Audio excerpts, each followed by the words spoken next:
Wuthering Heights by Emily Brontë. Chapter 25. "These things happened last winter, sir," said Mrs. Dean, "hardly more than a year ago. Last winter I did not think at another 12 months' end I should be amusing a stranger to the family with relating them. Yet, who knows how long you'll be a stranger? You're too young to rest always contented, living by yourself. And I some way fancy no one could see Catherine Linton and not love her. You smile, but why do you look so lively and interested when I talk about her? And why have you asked me to hang her picture over your fireplace? And why—" "Stop, my good friend," I cried. "It may be very possible that I should love her, but would she love me? I doubt it too much to venture my tranquility by running into temptation, and then my home is not here. I'm of the busy world, and to its arms I must return. Go on. Was Catherine obedient to her father's commands?" "She was," continued the housekeeper. "Her affection for him was still the chief sentiment in her heart, and he spoke without anger. He spoke in the deep tenderness of one about to leave his treasure amid perils and foes, where his remembered words would be the only aid that he could bequeath to guide her. He said to me a few days afterwards, 'I wish my nephew would write Ellen or call. Tell me sincerely what you think of him. Is he changed for the better, or is there a prospect of improvement as he grows a man?' 'He's very delicate, sir,' I replied, 'and scarcely likely to reach manhood. But this I can say, he does not resemble his father. And if Miss Catherine had the misfortune to marry him, he would not be beyond her control, unless she were extremely and foolishly indulgent. However, master, you'll have plenty of time to get acquainted with him and see whether he would suit her. It wants 4 years and more to his being of age.'" Edgar sighed, and walking to the window, looked out towards Gimmerton Kirk. It was a misty afternoon, but the February sun shone dimly, and we could just distinguish the 2 fir trees in the yard and the sparely scattered gravestones. "I've prayed often," he half soliloquized, "for the approach of what is coming, and now I begin to shrink and fear it. I thought the memory of the hour I came down, that Glenn a bridegroom, would be less sweet than the anticipation that I was soon, in a few months or possibly weeks, to be carried up and laid in its lonely hollow. Ellen, I've been very happy with my little Cathy. Through winter nights and summer days, she was a living hope at my side. But I've been as happy musing by myself among those stones, under that old church, lying through the long June evenings on the green mound of her mother's grave, and wishing, yearning for the time when I might lie beneath it. What can I do for Cathy? How must I quit her? I'd not care one moment for Linton being Heathcliff's son, nor for his taking her from me, if he could console her for my loss. I'd not care that Heathcliff gained his ends and triumphed in robbing me of my last blessing. But should Linton be unworthy, only a feeble tool to his father, I cannot abandon her to him. And, hard though it be to crush her buoyant spirit, I must persevere in making her sad while I live and leaving her solitary when I die. Darling, I'd rather resign her to God and lay her in the earth before me." "Resign her to God as it is, sir," I answered, "and if we should lose you, which may he forbid, under his providence, I'll stand her friend and counselor to the last. Miss Catherine is a good girl. I don't fear that she will go willfully wrong, and people who do their duty are always finally rewarded." Spring advanced, yet my master gathered no real strength, though he resumed his walks in the grounds with his daughter. To her inexperienced notions, this itself was a sign of convalescence, and then his cheek was often flushed and his eyes were bright. She felt sure of his recovering. On her 17th birthday, he did not visit the churchyard. It was raining, and I observed, "You'll surely not go out tonight, sir?" He answered, "No, I'll defer it this year a little longer." He wrote again to Linton, expressing his great desire to see him, and, had the invalid been presentable, I've no doubt his father would have permitted him to come. As it was, being instructed, he returned an answer, intimating that Mr. Heathcliff objected to his calling at the Grange, but his uncle's kind remembrance delighted him, and he hoped to meet him sometimes in his rambles, and personally to petition that his cousin and he might not remain long so utterly divided. That part of his letter was simple, and probably his own. Heathcliff knew he could plead eloquently for Catherine's company then. "I do not ask," he said, "that she may visit here. But am I never to see her because my father forbids me to go to her home, and you forbid her to come to mine? Do, now and then, ride with her towards the heights, and let us exchange a few words in your presence. We have done nothing to deserve this separation, and you are not angry with me. You have no reason to dislike me. You allow yourself. Dear uncle, send me a kind note tomorrow, and leave to join you anywhere you please, except at Thrushcross Grange. I believe an interview would convince you that my father's character is not mine. He affirms I am more your nephew than his son, and though I have faults which render me unworthy of Catherine, she has excused them, and for her sake, you should also. You inquire after my health. It is better. But while I remain cut off from all hope and doomed to solitude or the society of those who never did and never will like me, how can I be cheerful and well?" Edgar, though he felt for the boy, could not consent to grant his request because he could not accompany Catherine. He said, in summer perhaps they might meet. Meantime, he wished him to continue writing at intervals and engaged to give him what advice and comfort he was able by letter, being well aware of his hard position in his family. Linton complied, and had he been unrestrained, would probably have spoiled all by filling his epistles with complaints and lamentations. But his father kept a sharp watch over him, and of course insisted on every line that my master sent being shown. So instead of penning his peculiar personal sufferings and distresses, the themes constantly uppermost in his thoughts, he harped on the cruel obligation of being held asunder from his friend and love, and gently intimated that Mr. Linton must allow an interview soon, or he should fear he was purposely deceiving him with empty promises. Cathy was a powerful ally at home, and between them they at length persuaded my master to acquiesce in their having a ride or a walk together about once a week under my guardianship and on the moors nearest the Grange, for June found him still declining. Though he had set aside yearly a portion of his income for my young lady's fortune, he had a natural desire that she might retain, or at least return in a short time to, the house of her ancestors, and he considered her only prospect of doing that was by a union with his heir. He had no idea that the latter was failing almost as fast as himself, nor had anyone, I believe. No doctor visited the Heights, and no one saw Master Heathcliff to make report of his condition among us.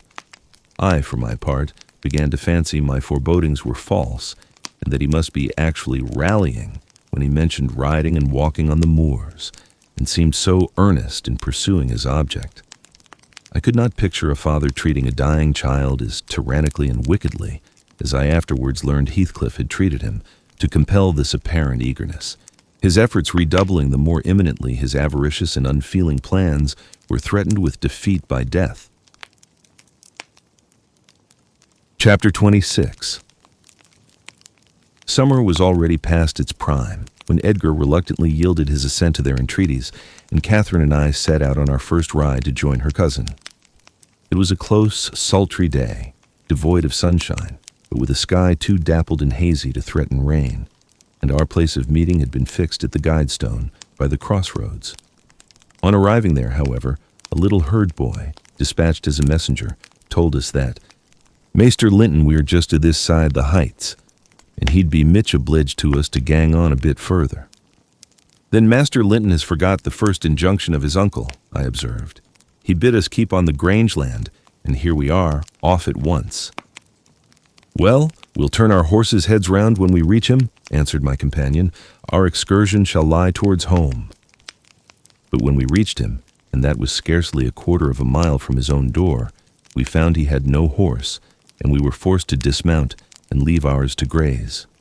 He lay on the heath, awaiting our approach, and did not rise till we came within a few yards.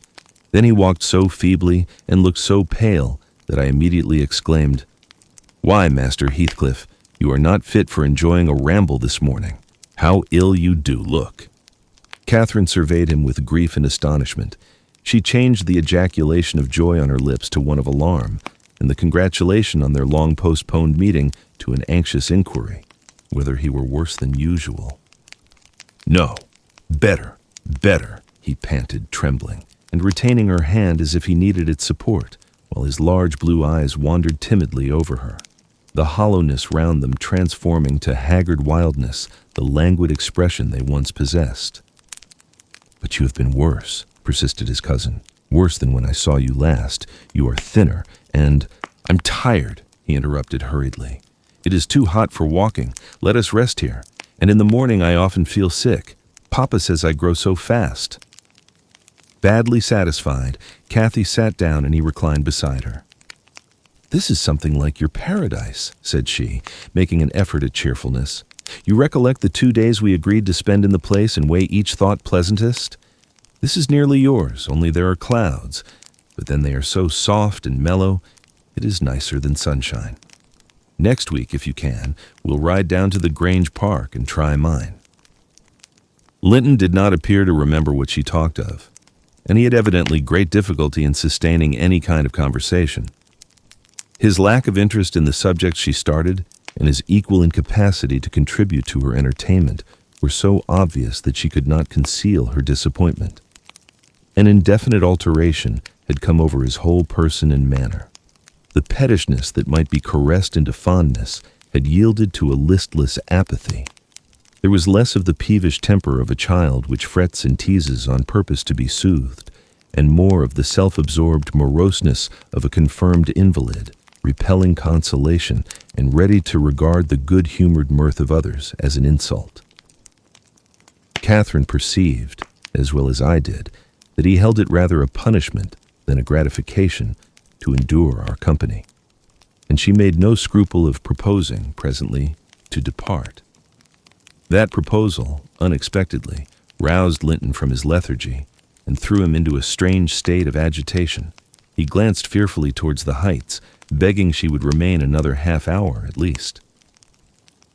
"But I think," said Kathy, "you'd be more comfortable at home than sitting here, and I cannot amuse you today, I see, by my tales and songs and chatter. You have grown wiser than I in these 6 months. You have little taste for my diversions now, or else, if I could amuse you, I'd willingly stay." "Stay to rest yourself," he replied. "And Catherine, don't think or say that I'm very unwell. It is the heavy weather and heat that make me dull, and I walked about before you came, a great deal for me. Tell Uncle I'm in tolerable health, will you?" "I'll tell him that you say so, Linton." "I couldn't affirm that you are," observed my young lady, wondering at his pertinacious assertion of what was evidently an untruth.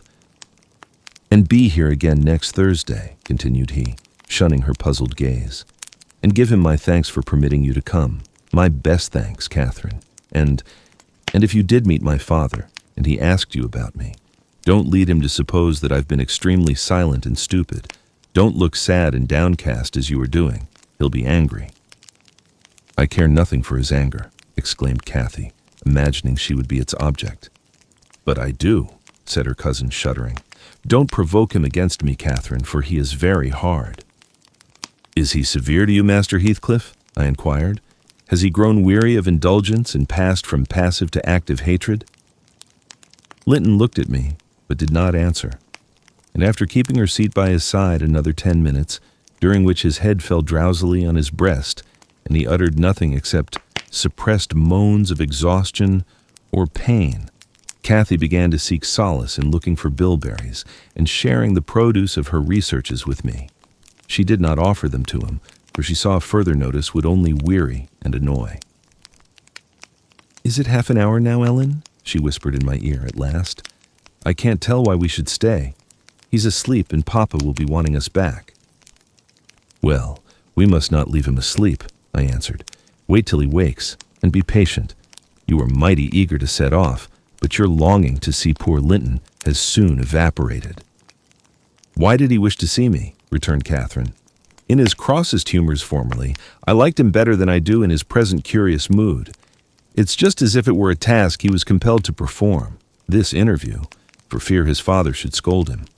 But I'm hardly going to come to give Mr. Heathcliff pleasure, whatever reason he may have for ordering Linton to undergo this penance. And though I'm glad he's better in health, I'm sorry he's so much less pleasant and so much less affectionate to me." "You think he is better in health, then?" I said. Yes, she answered, because he always made such a great deal of his sufferings, you know. He's not tolerably well, as he told me to tell Papa, but he's better, very likely. There you differ with me, Miss Cathy, I remarked. I should conjecture him to be far worse. Linton here started from his slumber in bewildered terror and asked if anyone had called his name. No, said Catherine, unless in dreams. I cannot conceive how you manage to doze out of doors in the morning. I thought I heard my father, he gasped, glancing up to the frowning Nab above us. You are sure nobody spoke? Quite sure, replied his cousin. Only Ellen and I were disputing concerning your health. Are you truly stronger, Linton, than when we separated in winter? If you be, I'm certain one thing is not stronger, your regard for me. Speak, are you? The tears gushed from Linton's eyes as he answered, Yes, yes I am. And, still under the spell of the imaginary voice, his gaze wandered up and down to detect its owner. Cathy rose. For today we must part, she said, and I won't conceal that I have been sadly disappointed with our meeting, though I'll mention it to nobody but you, not that I stand in awe of Mr. Heathcliff. Hush, murmured Linton. For God's sake, hush, he's coming. And he clung to Catherine's arm, striving to detain her, but at that announcement she hastily disengaged herself and whistled to Minnie, who obeyed her like a dog. I'll be here next Thursday, she cried, springing to the saddle. Goodbye. Quick, Ellen. And so we left him, scarcely conscious of our departure, so absorbed was he in anticipating his father's approach. Before we reached home, Catherine's displeasure softened into a perplexed sensation of pity and regret, largely blended with vague, uneasy doubts about Linton's actual circumstances, physical and social, in which I partook, though I counseled her not to say much, for a second journey would make us better judges. My master requested an account of our ongoings. His nephew's offering of thanks was duly delivered, Miss Cathy gently touching on the rest. I also threw little light on his inquiries, for I hardly knew what to hide and what to reveal. Chapter 27. 7 days glided away, everyone marking its course by the henceforth rapid alteration of Edgar Linton's state. The havoc that months had previously wrought was now emulated by the inroads of hours. Catherine we would fain have deluded yet, but her own quick spirit refused to delude her. It divined in secret and brooded on the dreadful probability, gradually ripening into certainty. She had not the heart to mention her ride when Thursday came round. I mentioned it for her, and obtained permission to order her out of doors. For the library, where her father stopped a short time daily, the brief period he could bear to sit up, and his chamber had become her whole world. She grudged each moment that did not find her bending over his pillow, or seated by his side. Her countenance grew wan with watching and sorrow, and my master gladly dismissed her to what he flattered himself would be a happy change of scene and society, drawing comfort from the hope that she would not now be left entirely alone after his death. He had a fixed idea, I guessed by several observations he let fall, that as his nephew resembled him in person, he would resemble him in mind, for Linton's letters bore few or no indications of his defective character. And I, through pardonable weakness, refrained from correcting the error, asking myself what good there would be in disturbing his last moments with information that he had neither power nor opportunity to turn to account.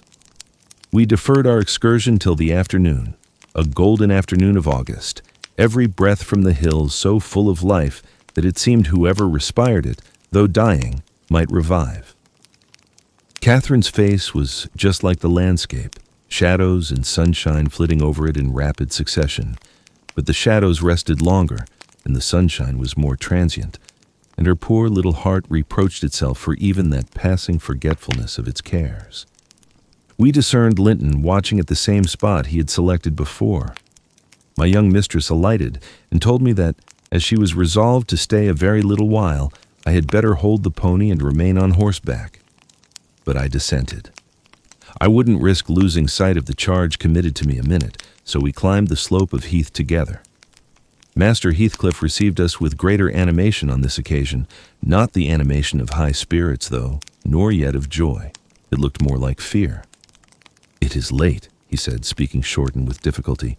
Is not your father very ill? I thought you wouldn't come." "Why won't you be candid?" cried Catherine, swallowing her greeting. "Why cannot you say at once you don't want me? It is strange, Linton, that for the second time you have brought me here on purpose, apparently to distress us both, and for no reason besides."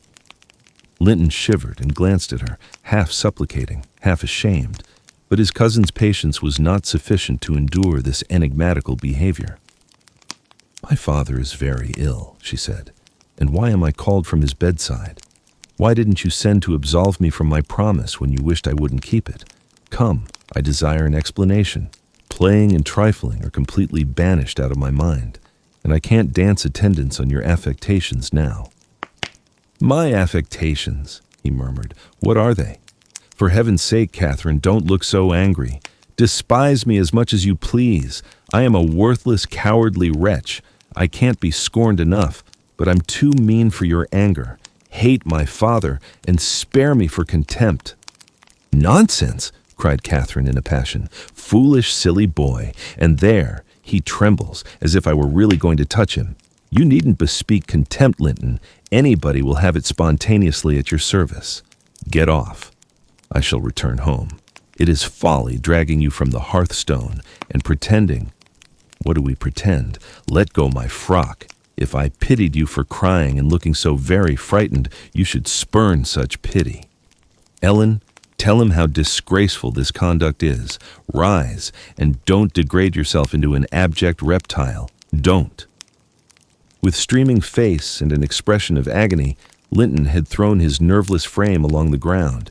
He seemed convulsed with exquisite terror. "Oh," he sobbed, "I cannot bear it. Catherine, Catherine, I am a traitor too, and I dare not tell you, but leave me, and I shall be killed. Dear Catherine, my life is in your hands, and you have said you loved me, and if you did, it wouldn't harm you. You'll not go then? Kind, sweet, good Catherine, and perhaps you will consent, and he'll let me die with you." My young lady, on witnessing his intense anguish, stooped to raise him. The old feeling of indulgent tenderness overcame her vexation, and she grew thoroughly moved and alarmed. "Consent to what?" she asked. "To stay. Tell me the meaning of this strange talk, and I will. You contradict your own words and distract me. Be calm and frank, and confess at once all that weighs on your heart. You wouldn't injure me, Linton, would you? You wouldn't let any enemy hurt me if you could prevent it? I'll believe you are a coward for yourself, but not a cowardly betrayer of your best friend." "But my father threatened me," gasped the boy, clasping his attenuated fingers, "and I dread him. I dread him. I dare not tell." "Oh, well," said Catherine, with scornful compassion, "keep your secret. I'm no coward. Save yourself. I'm not afraid." Her magnanimity provoked his tears. He wept wildly, kissing her supporting hands, and yet could not summon courage to speak out. I was cogitating what the mystery might be, and determined Catherine should never suffer to benefit him or anyone else by my good will. When, hearing a rustle among the ling, I looked up and saw Mr. Heathcliff almost close upon us, descending the heights. He didn't cast a glance towards my companions, though they were sufficiently near for Linton's sobs to be audible, but hailing me in the almost hearty tone he assumed to none besides, and the sincerity of which I couldn't avoid doubting, he said, "It is something to see you so near to my house, Nellie. How are you at the Grange? Let us hear. The rumor goes," he added in a lower tone, "that Edgar Linton is on his deathbed. Perhaps they exaggerate his illness." "No, my master is dying," I replied. "It is true enough. A sad thing it will be for us all, but a blessing for him." "How long will he last, do you think?" he asked. "I don't know," I said. "Because," he continued, looking at the two young people who were fixed under his eye, Linton appeared as if he could not venture to stir or raise his head, and Catherine could not move on his account. "Because that lad yonder seems determined to beat me, and I'd thank his uncle to be quick and go before him. Hello, has the whelp been playing that game long? I did give him some lessons about sniveling. Is he pretty lively with Miss Linton generally?" "Lively? No, he has shown the greatest distress," I answered. "To see him, I should say that instead of rambling with his sweetheart on the hills, he ought to be in bed under the hands of a doctor." "He shall be in a day or two," muttered Heathcliff. But first, get up, Linton, get up, he shouted. Don't grovel on the ground there. Up this moment. Linton had sunk prostrate again in another paroxysm of helpless fear, caused by his father's glance towards him, I suppose. There was nothing else to produce such humiliation.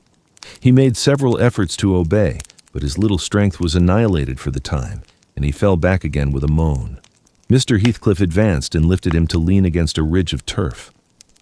Now, said he with curbed ferocity, I'm getting angry, and if you don't command that paltry spirit of yours, damn you, get up directly.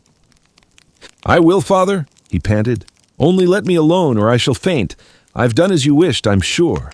Catherine will tell you that I have been cheerful. Ah, keep by me, Catherine. Give me your hand. Take mine, said his father. Stand on your feet. There now, she'll lend you her arm. That's right, look at her. You would imagine I was the devil himself, Miss Linton, to excite such horror. Be so kind as to walk home with him, will you? He shudders if I touch him. Linton, dear, whispered Catherine, I can't go to Wuthering Heights. Papa has forbidden me. He'll not harm you. Why are you so afraid? I can never re-enter that house, he answered. I'm not to re-enter it without you.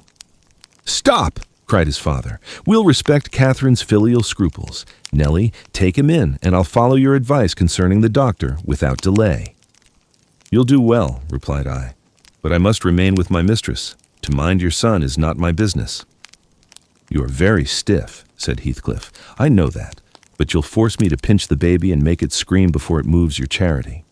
Come then, my hero. Are you willing to return, escorted by me? He approached once more and made as if he would seize the fragile being. But shrinking back, Linton clung to his cousin and implored her to accompany him with a frantic importunity that admitted no denial. However I disapproved, I couldn't hinder her. Indeed, how could she have refused him herself? What was filling him with dread we had no means of discerning, but there he was, powerless under its gripe, and any addition seemed capable of shocking him into idiocy. We reached the threshold. Catherine walked in, and I stood waiting till she'd conducted the invalid to a chair, expecting her out immediately, when Mr. Heathcliff, pushing me forward, exclaimed, My house is not stricken with the plague, Nellie, and I have a mind to be hospitable today. Sit down and allow me to shut the door. He shut and locked it also. I started. You shall have tea before you go home, he added. I'm by myself. Hareton is gone with some cattle to the Lees, and Zillah and Joseph are off on a journey of pleasure, and though I'm used to being alone, I'd rather have some interesting company, if I can get it. Miss Linton, take your seat by him. I give you what I have. The present is hardly worth accepting, but I have nothing else to offer. It is Linton, I mean. How she does stare. It's odd what a savage feeling I have to anything that seems afraid of me. Had I been born where laws are less strict and tastes less dainty, I should treat myself to a slow vivisection of those two as an evening's amusement. He drew in his breath, struck the table, and swore to himself, By hell, I hate them. I am not afraid of you, exclaimed Catherine, who could not hear the latter part of his speech. She stepped close up, her black eyes flashing with passion and resolution. Give me that key. I will have it, she said. I wouldn't eat or drink here if I were starving. Heathcliff had the key in his hand that remained on the table. He looked up, seized with a sort of surprise at her boldness, or possibly reminded by her voice and glance of the person from whom she inherited it. She snatched at the instrument and half succeeded in getting it out of his loosened fingers, but her action recalled him to the present. He recovered it speedily.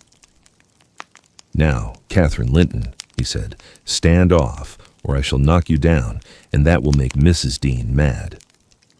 Regardless of this warning, she captured his closed hand and its contents again. We will go, she repeated, exerting her utmost efforts to cause the iron muscles to relax, and finding that her nails made no impression, she applied her teeth pretty sharply. Heathcliff glanced at me a glance that kept me from interfering a moment. Catherine was too intent on his fingers to notice his face. He opened them suddenly and resigned the object of dispute. But ere she had well secured it, he seized her with the liberated hand, and pulling her on his knee, administered with the other a shower of terrific slaps on both sides of the head, each sufficient to have fulfilled his threat, had she been able to fall. At this diabolical violence I rushed on him furiously. "You villain!" I began to cry. "You villain!" A touch on the chest silenced me. I am stout, and soon put out of breath, and, what with that and the rage, I staggered dizzily back and felt ready to suffocate or to burst a blood vessel. The scene was over in 2 minutes. Catherine, released, put her 2 hands to her temples and looked just as if she were not sure whether her ears were off or on. She trembled like a reed, poor thing, and leant against the table perfectly bewildered. "I know how to chastise children, you see," said the scoundrel grimly, as he stooped to repossess himself of the key, which had dropped to the floor. "Go to Linton now, as I told you, and cry at your ease. I shall be your father tomorrow, all the father you'll have in a few days, and you shall have plenty of that. You can bear plenty. You're no weakling. You shall have a daily taste if I catch such a devil of a temper in your eyes again." Kathy ran to me instead of Linton, and knelt down and put her burning cheek on my lap, weeping aloud. Her cousin had shrunk into a corner of the settle, as quiet as a mouse, congratulating himself, I dare say, that the correction had alighted on another than him.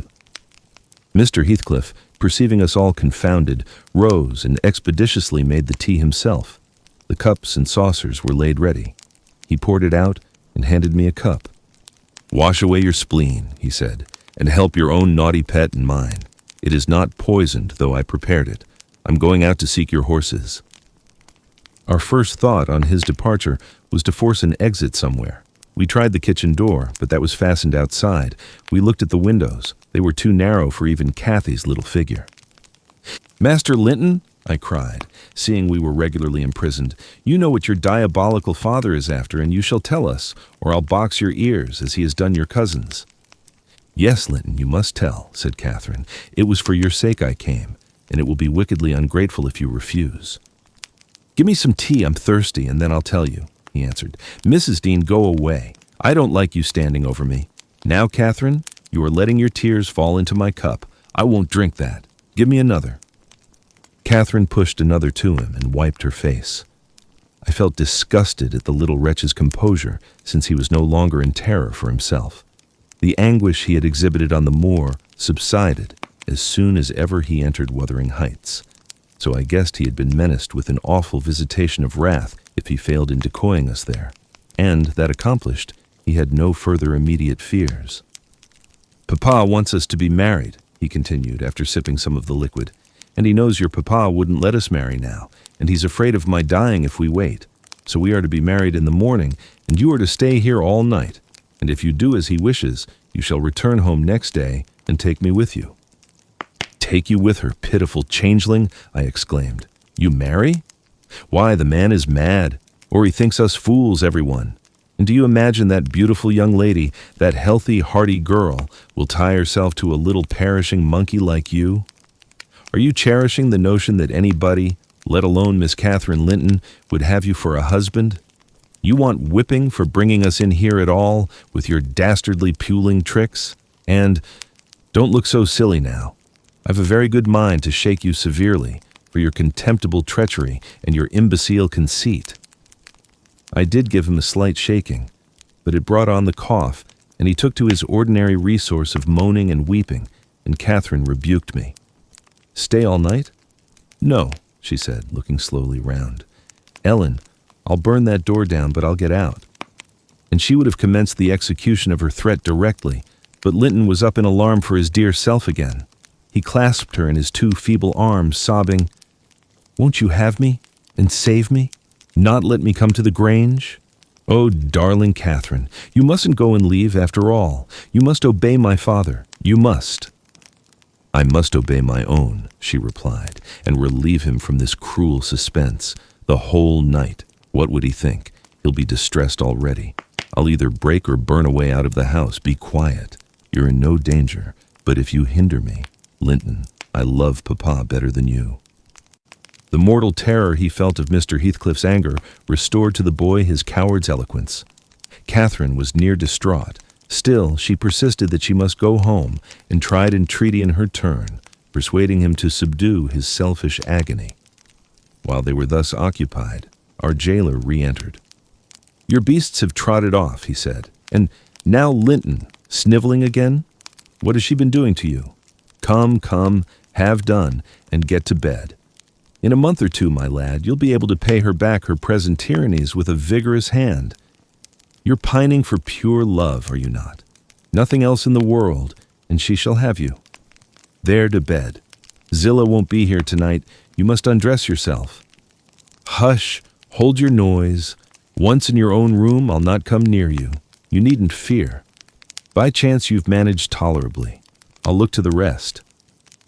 He spoke these words, holding the door open for his son to pass, and the latter achieved his exit exactly as the spaniel might, which suspected the person who attended on it of designing a spiteful squeeze. The lock was resecured. Heathcliff approached the fire, where my mistress and I stood silent. Catherine looked up and instinctively raised her hand to her cheek. His neighborhood revived a painful sensation. Anybody else would have been incapable of regarding the childish act with sternness, but he scowled on her and muttered, "Oh, you are not afraid of me. Your courage is well disguised. You seem damnably afraid." "I'm afraid now," she replied, "because if I stay, Papa will be miserable. And how can I endure making him miserable when he... Mr. Heathcliff, let me go home. I promised to marry Linton. Papa would like me to, and I love him.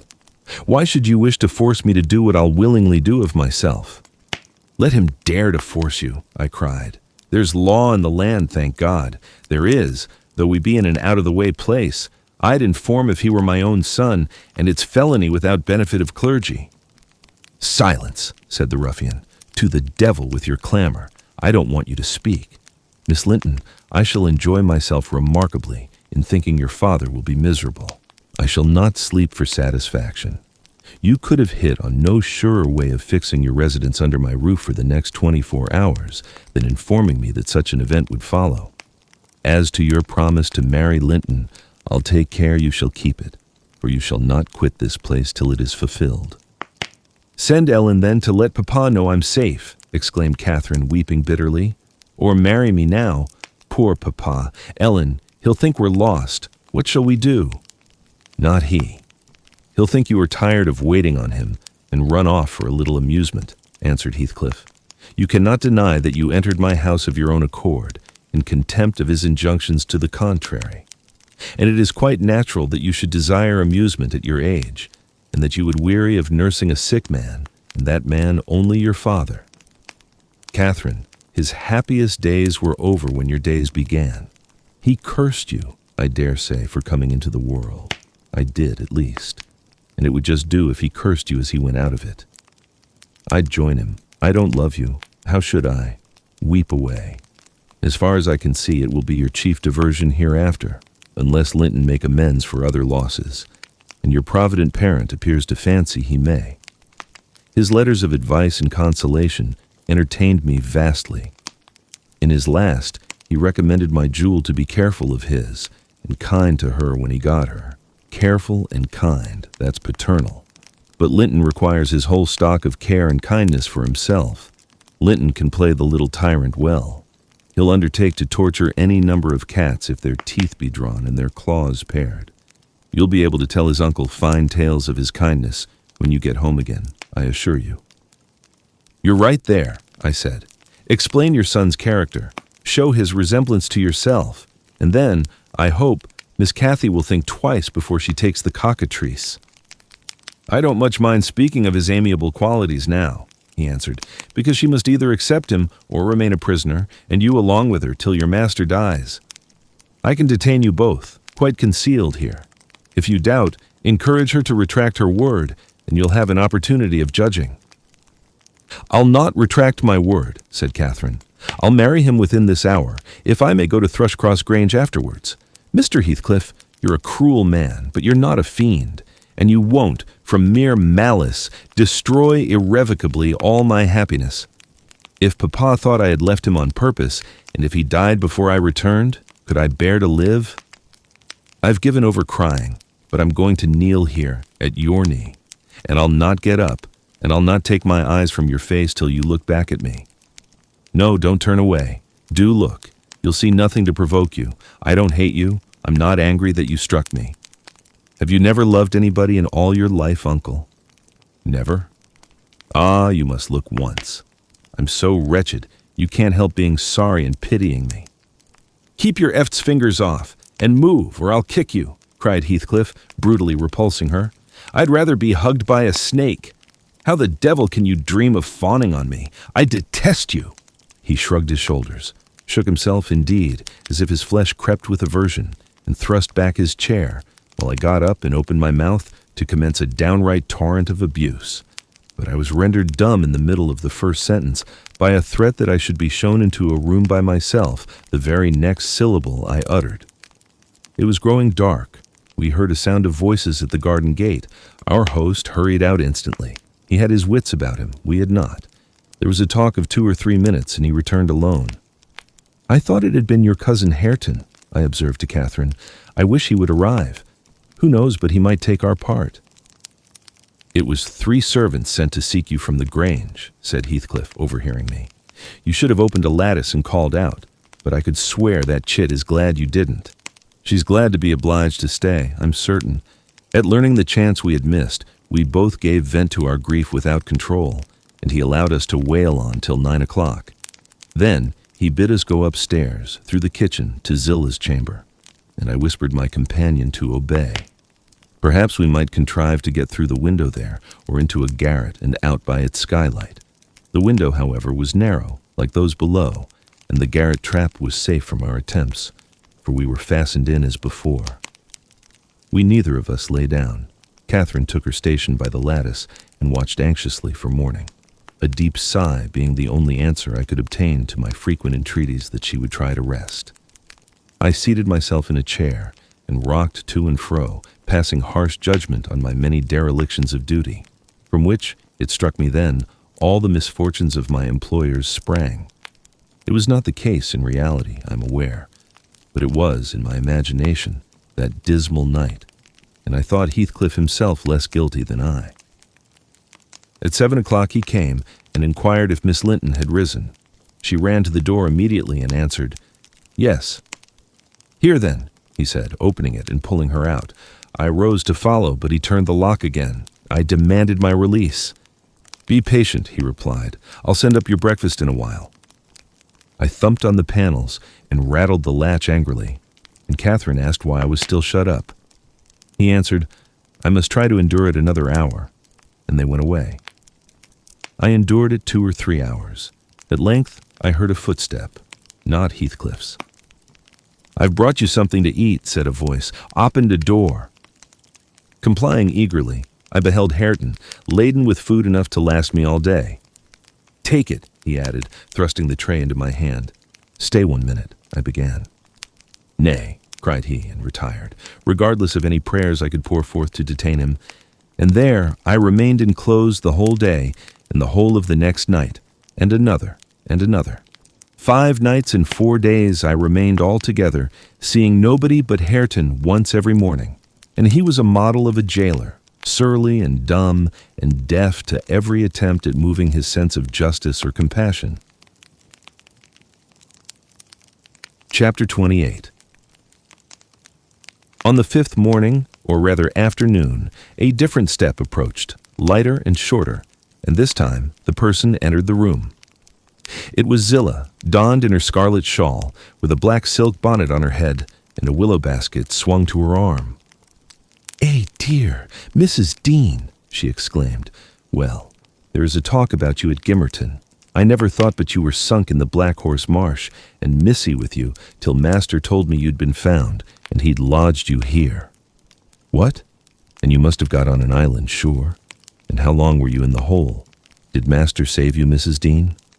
But you're not so thin. You've not been so poorly, have you?"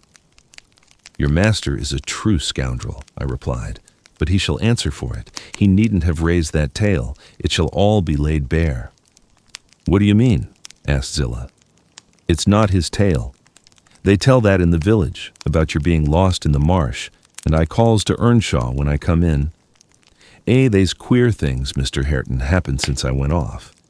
It's a sad pity of that likely young lass in Cant Nellie Dean." He stared. I thought he had not heard aught, so I told him the rumor. The master listened, and he just smiled to himself and said, "If they have been in the marsh, they are out now, Zillah. Nellie Dean is lodged at this minute in your room. You can tell her to flit when you go up. Here is the key. The bog water got into her head, and she would have run home quite flighty, but I fixed her till she came round to her senses.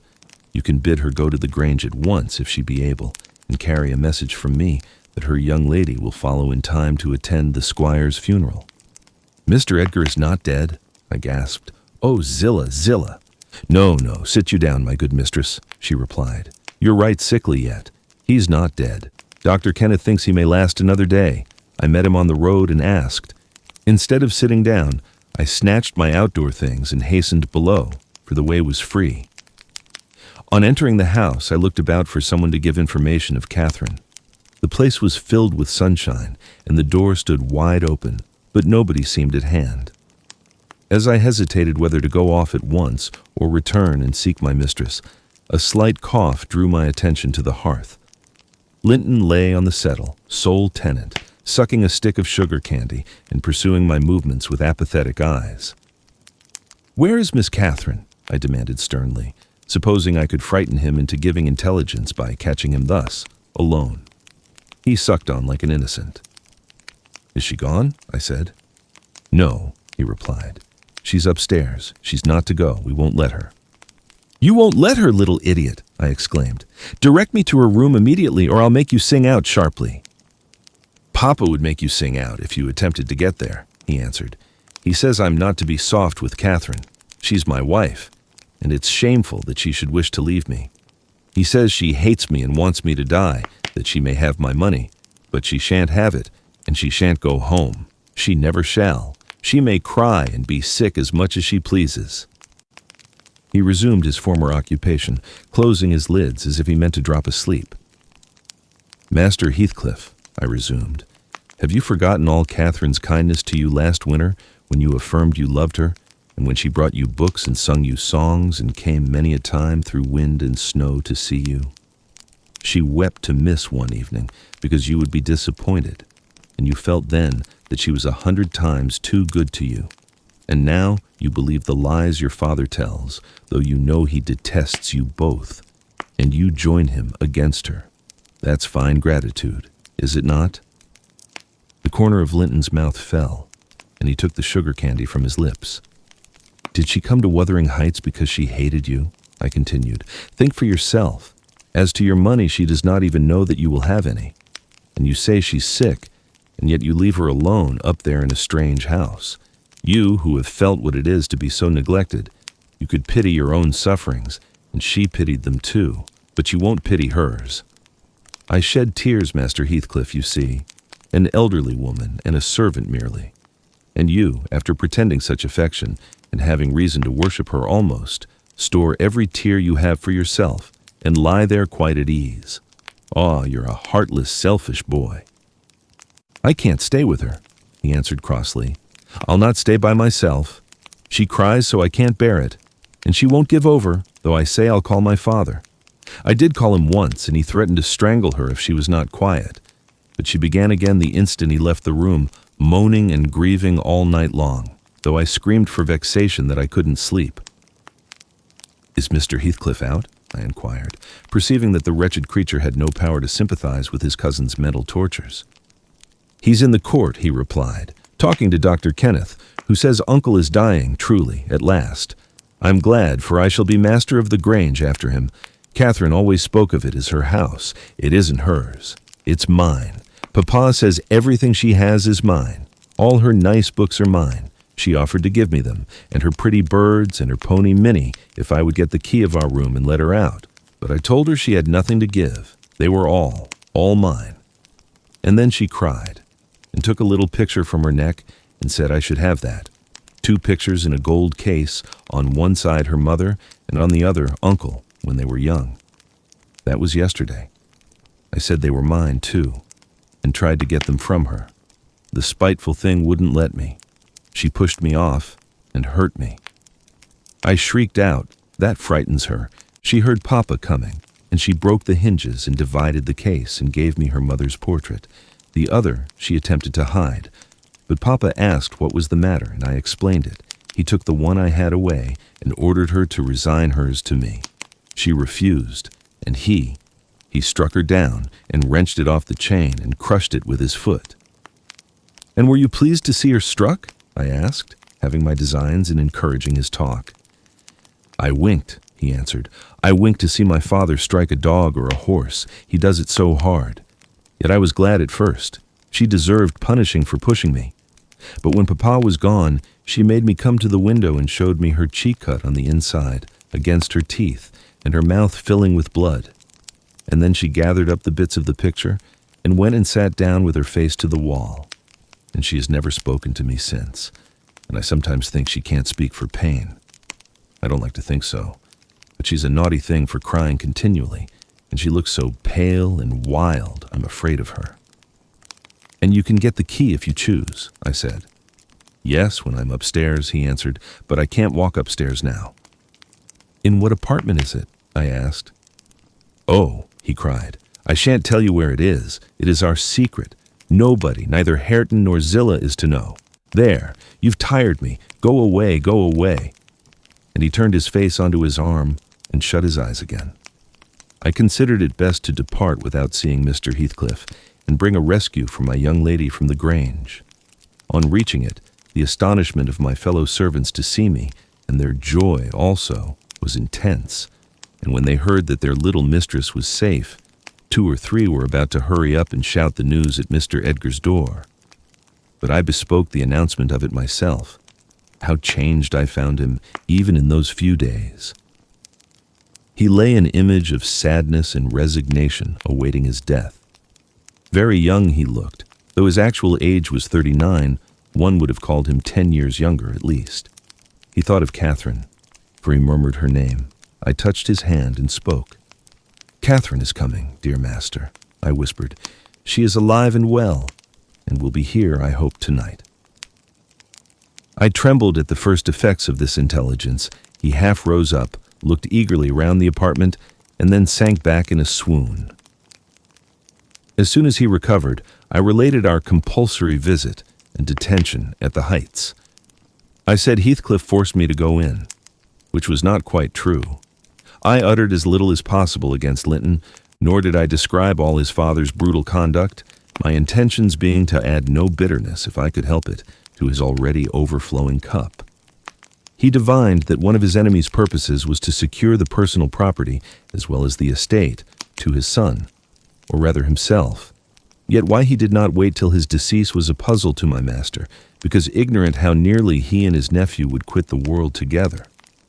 However, he felt that his will had better be altered.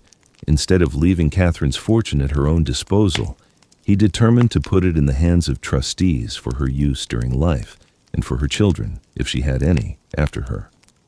By that means, it could not fall to Mr. Heathcliff should Linton die.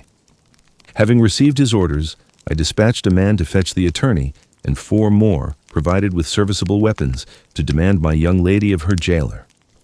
Both parties were delayed very late. The single servant returned first.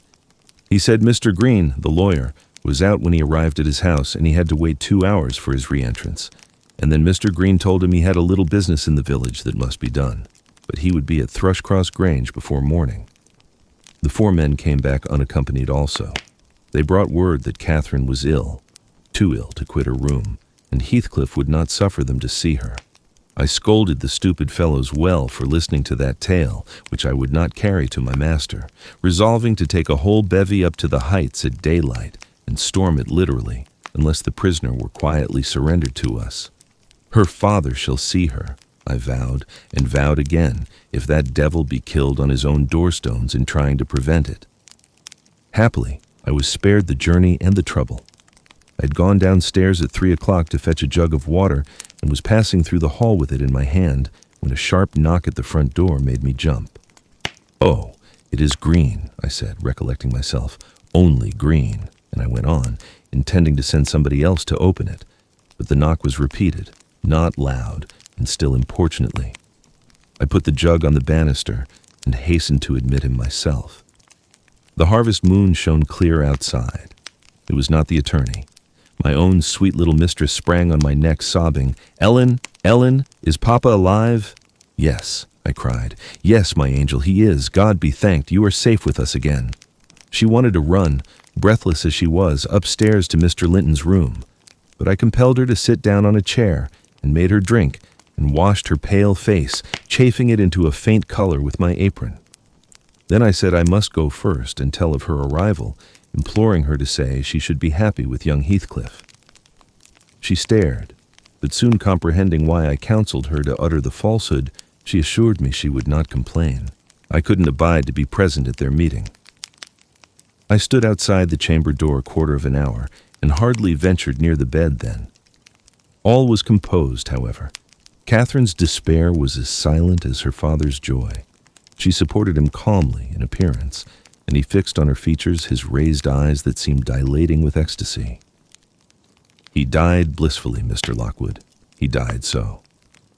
Kissing her cheek, he murmured, "I am going to her, and you, darling child, shall come to us," and never stirred or spoke again, but continued that rapt, radiant gaze till his pulse imperceptibly stopped and his soul departed. None could have noticed the exact minute of his death. It was so entirely without a struggle. Whether Catherine had spent her tears or whether the grief were too weighty to let them flow, she sat there dry-eyed till the sun rose. She sat till noon and would still have remained brooding over that deathbed, but I insisted on her coming away and taking some repose. It was well I succeeded in removing her, for at dinner time appeared the lawyer, having called at Wuthering Heights to get his instructions how to behave. He had sold himself to Mr. Heathcliff. That was the cause of his delay in obeying my master's summons. Fortunately, no thought of worldly affairs crossed the latter's mind to disturb him after his daughter's arrival. Mr. Green took upon himself to order everything and everybody about the place. He gave all the servants but me notice to quit. He would have carried his delegated authority to the point of insisting that Edgar Linton should not be buried beside his wife, but in the chapel with his family. There was the will, however, to hinder that, and my loud protestations against any infringement of its directions. The funeral was hurried over. Catherine, Mrs. Linton Heathcliff now, was suffered to stay at the Grange till her father's corpse had quitted it. She told me that her anguish had at last spurred Linton to incur the risk of liberating her. She heard the men I sent disputing at the door, and she gathered the sense of Heathcliff's answer. It drove her desperate. Linton, who had been conveyed up to the little parlor soon after I left, was terrified into fetching the key before his father reascended. He had the cunning to unlock and relock the door without shutting it, and when he should have gone to bed, he begged to sleep with Hareton, and his petition was granted for once. Catherine stole out before break of day. She dared not try the doors lest the dogs should raise an alarm. She visited the empty chambers and examined their windows, and luckily, lighting on her mother's, she got easily out of its lattice and onto the ground by means of the fir tree close by. Her accomplice suffered for his share in the escape, notwithstanding his timid contrivances.